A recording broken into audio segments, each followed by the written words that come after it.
தால் பாலக் குழம்புக்கு 250 கிராம் தால் எடுத்துக்கிறேன்.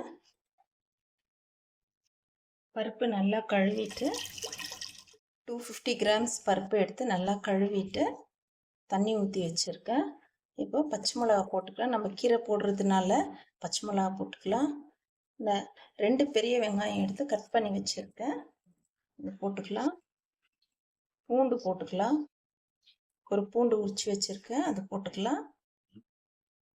தக்காளி பழம் கட் பண்ணி வச்சுருக்கேன், அது போட்டுக்கலாம்.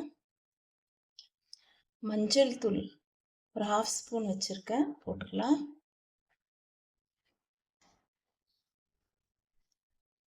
தேவையான அளவு உப்பு போட்டுக்கலாம்.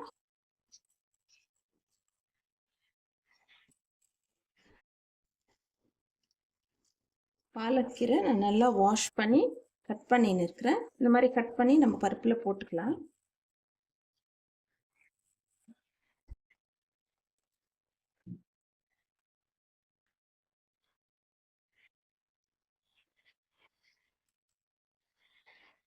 இது நம்ம ஒரு 20 minutes to half an hour நல்லா குக் ஆகட்டும், மசிஞ்சு வரட்டும். கீரை பருப்பு எல்லாம் நல்லா மசிஞ்சு வரட்டும் ஒரு half an hourக்கு.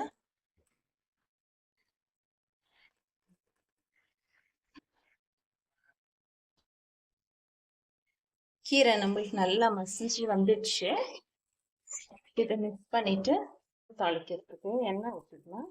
ஒரு ஸ்பூன் அளவு ஆயில் ஊற்றிக்கணும்.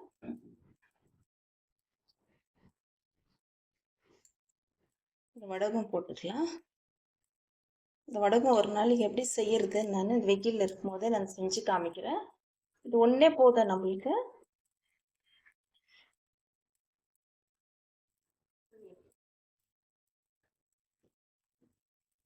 இந்த வடகம் இதுல நம்ம தாளிக்குள்ளேயே நம்ம எல்லாம் போட்டுருக்குறோம். கடுகு, கடலைப்பருப்பு, உளுத்தப்பருப்பு எல்லாம் இருந்தாலும் தேவைப்பட்டா கொஞ்சம் கருவேப்பிலை போட்டுக்கலாம்.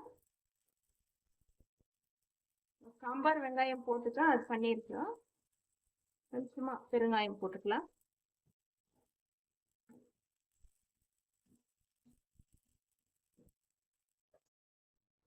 நான் 3 காஞ்ச மிளகாய் போட்டுக்கிறேன். காரம் கீரை குழம்புக்கெல்லாம் அதிகமாக இருந்தால் தான் நல்லா இருக்கும். ஆல்ரெடி நம்ம குழம்பு செய்யும் போது பருப்பு கீரை போடும்போது பச்சை மிளகாய் போட்டிருக்கிறோம். நான் தாளிக்கும் போது கொஞ்சம் காஞ்ச மிளகாய் போடுறேன். அந்த வெங்காயம் வத்தல்லையும் கொஞ்சம் மிளகாய் இருக்கும், காரம் பார்த்து போட்டுக்கோங்க. நல்லா வதங்கிடுச்சு.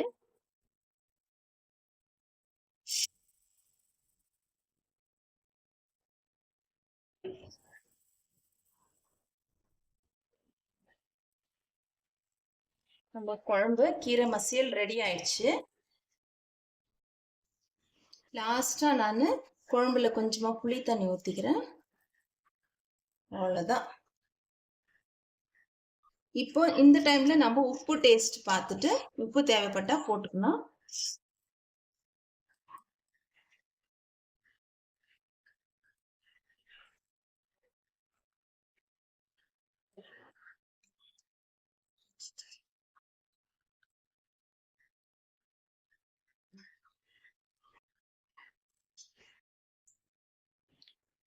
ஒன் கேஜி ஷீலா ஃபிஷ் எடுத்துருக்கிறேன். இது சின்ன size Sheila fish.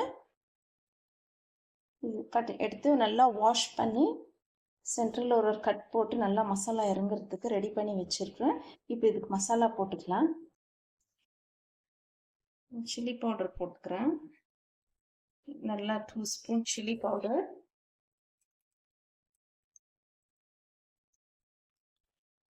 Pepper powder,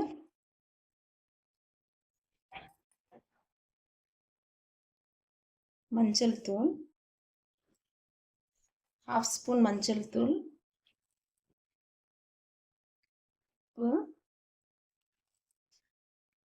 2 spoons table salt. இதெல்லாம் நம்ம நல்லா மிக்ஸ் பண்ணிக்கலாம். மிளகாத்தூள், மஞ்சள் தூள், மிளகுத்தூள், உப்புத்தூள் இதெல்லாம் மிக்ஸ் பண்ணிக்கணும்.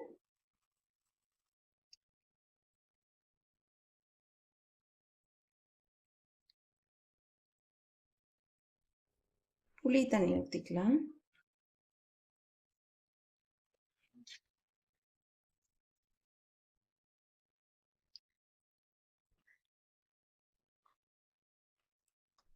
புளி தண்ணி ஊற்றி இது நல்லா பேஸ்ட் மாதிரி பண்ணிக்கலாம். இந்த மாதிரி நம்ம பேஸ்ட் மாதிரி மசாலா நல்லா மிக்ஸ் பண்ணி வச்சுக்கலாம். இப்போ இது ஒரு மீன் மேலேயும் எடுத்துக்கிட்டு நல்லா அப்ளை பண்ணிக்கலாம். நம்ம இங்கே கட் போட்டிருக்கிறதுனால இந்த மாதிரி கட் போட்டு வச்சுருக்கிறதுனால மசாலா உள்ளே நல்லா இறங்கும். நல்லா கையில் எப்படி எடுத்துக்கின்னு ஃபுல்லாக மசாலா போட்டுக்கலாம். ஃபிஷ் நம்ம மசாலா போட்டு நான் 1/2 அன் ஹவர் நல்லா அந்த மசாலாவில் மேரினேட் ஆகி ஊற வச்சுருக்கிறேன். இப்போது ஆயில் ஊற்றி நம்ம ஃப்ரை பண்ணிக்கலாம். நான் ஒரு தவா வச்சுருக்கேன். ஆயில் ஹீட் ஆயிடுச்சு. ஃபிஷ்ஷு போட்டுக்கலாம்.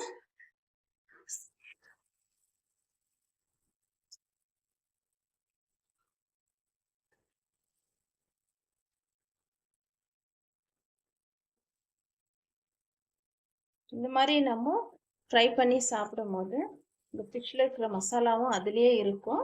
நல்லா டேஸ்ட்டாக இருக்கும். எல்லா ஃபிஷ்ஷும் இதே மாதிரி ஃப்ரை பண்ணி எடுத்துக்கலாம். ஓகே ஃப்ரெண்ட்ஸ், நான் ஒரு 8 மினிட்ஸ் விட்டு இருக்கேன். திருப்பி போட்டு நம்ம ஃபிஷ்ஷு நல்லா இருக்கு, சூப்பராக ரெடி ஆயிடுச்சு. இப்போ நம்ம சர்வ் பண்ணிக்கலாம். ஓகே ஃப்ரெண்ட்ஸ், நம்ம ஃபிஷ்ஷு ஃப்ரை நம்ம பருப்பு வாழைக்கீரை மசியல் white rice fish fry ready ஆயிடுச்சு. ஷீலா ஃபிஷ்ஷு ஃப்ரை ரெடி ஆயிடுச்சு. கூட ஒரு அப்பளம் ஃப்ரை பண்ணி வச்சுருக்கேன். நீங்களே இதே மாதிரி செய்து சாப்பிட்டு என்ஜாய் பண்ணுங்கள். தேங்க்ஸ் ஃபார் வாட்சிங். பாய்.